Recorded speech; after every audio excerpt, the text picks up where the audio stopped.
We're more connected than ever. Why do we feel so alone? Let's cure loneliness by bringing together families from all over the world, a collection of artists, music, poetry, joy, healing, connection, one family, one world, one unforgettable night, the World Family Experience on August 29th. Get your ticket, log in from anywhere. Let's unite in love. Hi there, everyone. We are back for another edition of I Dated Who. My name is Elmira. I'm your host. On this show, we actually discuss dating stories with a lesson, with the intention to help you learn. Today, I want to talk about several times I had a crush on a guy and later found out that he was gay. And you might be like, why are we even discussing this? I'm discussing this because this could be your story and you could learn something from my instances. Because this happened three times to me. And it took that many times for me to comprehend and understand what was really going on. Let's reel it back to high school, the first occurrence of this. It was high school on into my freshman year of college. So during high school, I worked at this place in Virginia called Captain D's. Y'all might be familiar with it. It's a fast food seafood restaurant. My mom was the manager there, so I easily secured a job. It was like that was like my summer job. Loved that job because I I made fast friends at the job. We would cut up. We had a good time doing our side work at the end of the night. We were just like, because it was all of us high schoolers from area schools, all in I went to New Kent High School outside of Richmond. So there were all kinds of people from Charles City, Verona, Henrico, Richmond, at that particular location on the east end of Richmond. Y'all know is still there. So that's the one I worked at in the 90s. So it was the late 90s before I graduated high school. But needless to say, I took a liking to a couple of guys there, but then one of them, uh, I'd say it was more than the other, and I don't know. I just had a crush on him. And you all, if you've listened to my previous story, you know that my dad was not 100% present in my life. So I always yearned for the attention from men. So imagine me as a 16-year-old, 17-year-old, 18-year-old, and I'm working every day with these young men and women, but the young men there, I'm like, oh, he likes me. He really, really likes me. And it was friendship, but at that age, that's what ends up happening. You have crushes. So the one guy, we had a lot in common. It's like so much. We liked the same music. We would talk about a lot of different stuff. And once I graduated high school, went on to Virginia Tech, which meant I moved away from home, almost 4 hours away from home. Me and that guy still kept in touch. And me, I had like the ultimate crush on him because he saw me. This was a person who saw me. My parents didn't really see the real me. They weren't giving attention to my emotions. They weren't really laughing with me. They weren't connecting with me in a real way. And this guy was. Again, made it off to college, still in touch with him. And I'm like, he likes me. He really, really likes me. And here goes me. I'm a freshman in college dealing with my roommate. My roommate, that was another story. She would come home drunk almost every weekend, had our dorm smelling like vomit, throwing up in the sink in the room. It's just having sex on the top bunk. That's like, I just had to give a little side note there. But I decided to reveal to him, I'm like, I gotta tell this guy that I like him. And once I did, that's when he told me he didn't even like girls in the first place. I was like, what? Because I'm like so shocked. Because mind you, at this age, this was like 96, 97, 98. And me, I'm pretty naive. I grew up in the church. Ain't nobody teach me about, of course I knew gay folk, bisexual, all of that stuff, but I didn't know anybody personally or not anybody who spoke to me. So I'm shocked. I'm like, no, my crush is never gonna be. I forgive me. I broke my headset, so I'm finagling it here to actually stay on until I order a new a new pair. But so I revealed that to him, and now I'm distraught. I'm like, there goes my opportunity. I just knew. And then not too long after that, it was, I don't know, it may have been 2 years, I'm not sure, but I was still connected with him. No, it had to, it was many years after that because Facebook wasn't even in existence. I'm lying. It was many years. I saw him married with his beau. It wasn't me, and it won't no other girl. It won't no other woman. So that was that. Here's another thing that at college. Oh my goodness, I was so intrigued with this one guy at college. I don't even know why I really liked him. I think again, it was we liked a lot of the same things. We were in class together. He really talked to me like a friend. And this is the thing for you ladies out there who discover, okay, the guy I like, the guy I have a crush on, I found out he don't even like women.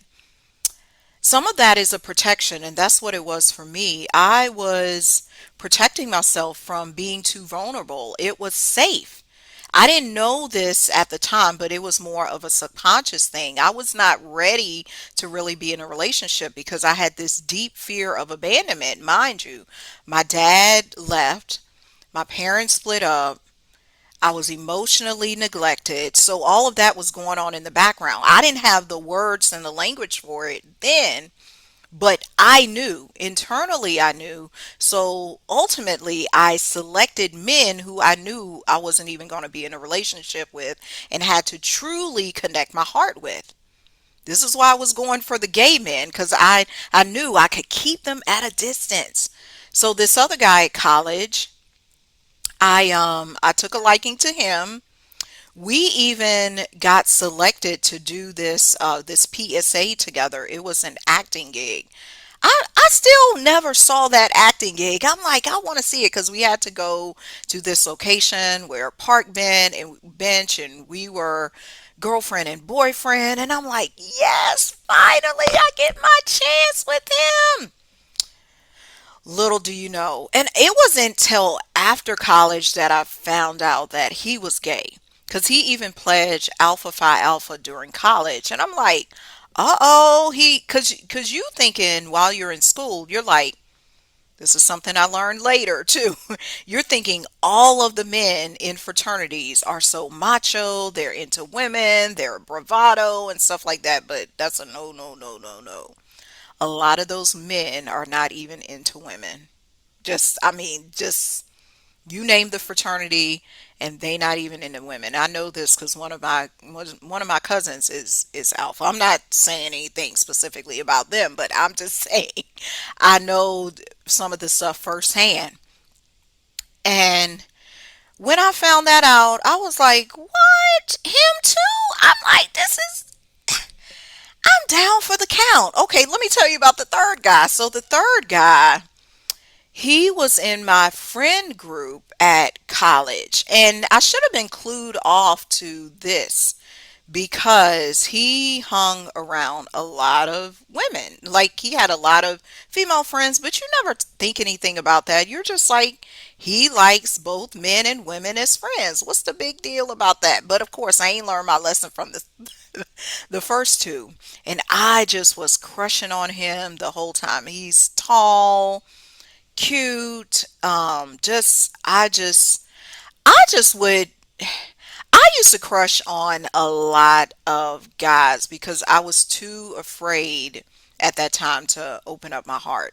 To me, that's what crushes are. And that's why you'll find a lot of preteens, teenagers, even women in their 20 something having crushes because they allow you to stay at a distance and still feel like you're in love with this person, but really and truly you are not. You're just you're just guarded.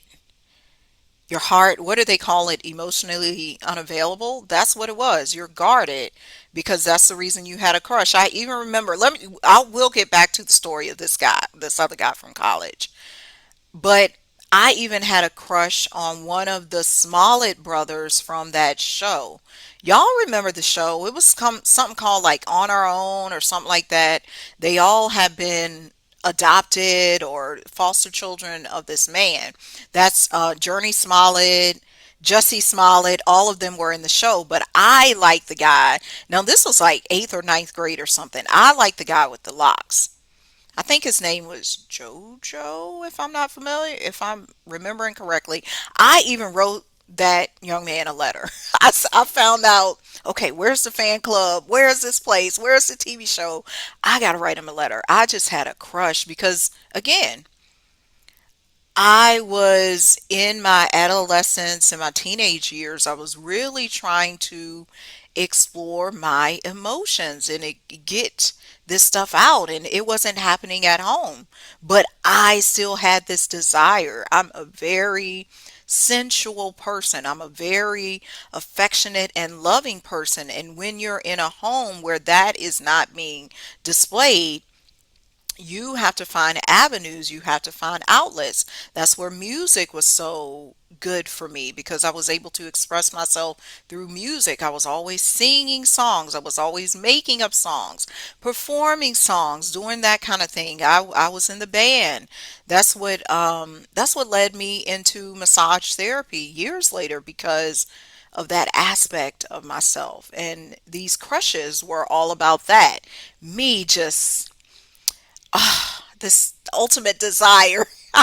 I just had this longing desire, always living out a Hallmark movie, you know. And so every time I would see this guy on campus, and then eventually I became part of that friend group too. So I was just like, oh my gosh, oh my God. I never like did anything crazy to him or revealed this particular crush to him. But then years later, let me tell you, years later, again, I found out he was gay too. I'm like, what is going on with all this? Why do I like all of these gay men? And I explained it to you all right there. It was me. I was not ready for a serious relationship because it wasn't until I was 26 that I got in my first real relationship. Yes, I had dated guys, and y'all heard the stories on this channel, my snafus, my virginity story, all of this stuff. I was not in a place. I had not, well, even at the age of 26, I had not yet fully forgiven my dad. I was dealing with all of this stuff, and this may be your story too, and you're curious. Why do I always have the crushes on this type of guy? Why do I keep dating this type of man? Why do I keep getting in these relationships that go nowhere? It's you. You got to fix the internal. You got to examine what is going on with me. What is my energy? What is my love meter saying? Who am I? Am I still holding on to the past?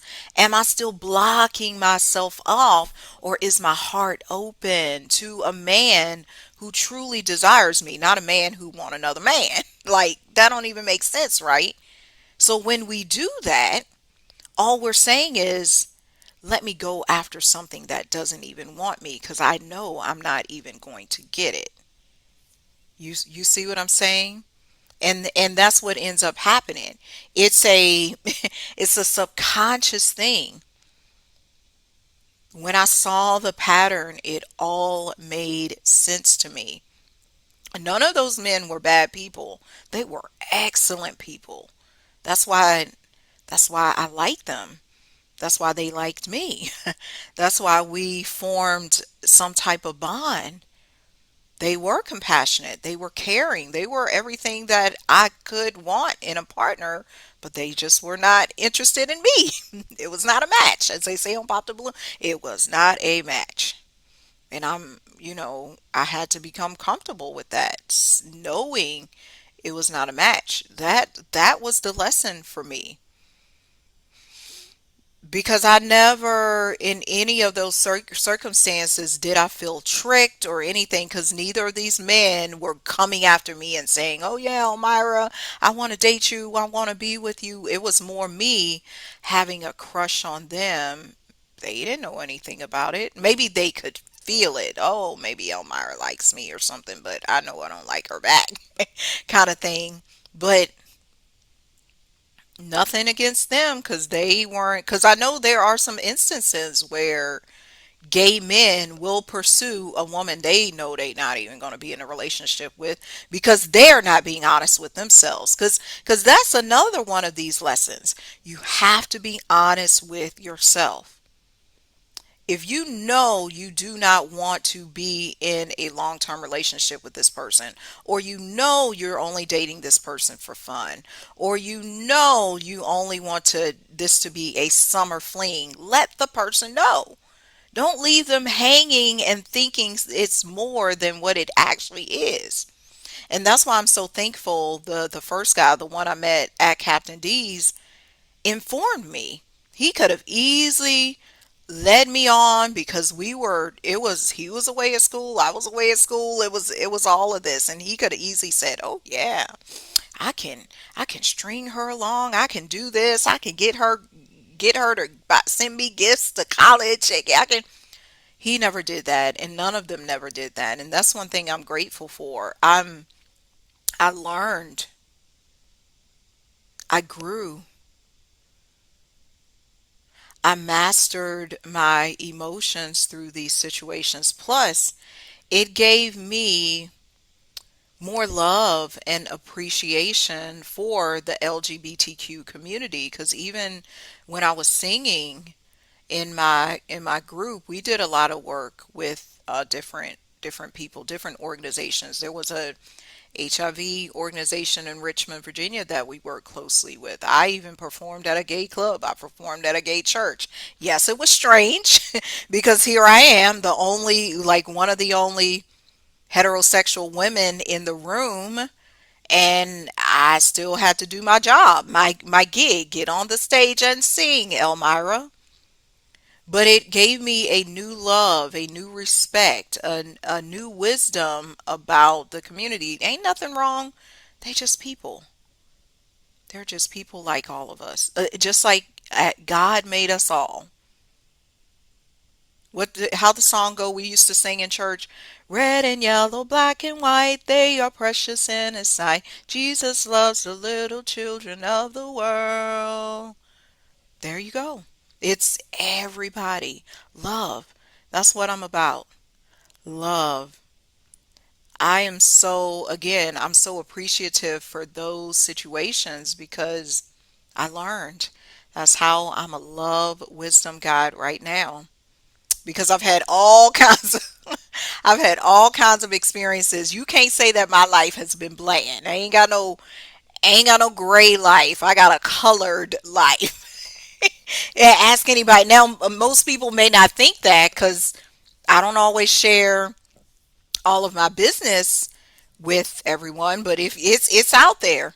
All of these shows that I've talked about these things. I haven't been quiet, because it's part of the lessons, it's part of the education. You can learn from my experience, learn from my story, and see how it relates to you, because you can do different, and you can say, "Oh, that's why I did that too." Okay, that is the story for today. This has been another edition of I Dated Who. We'll see you next time. Peace.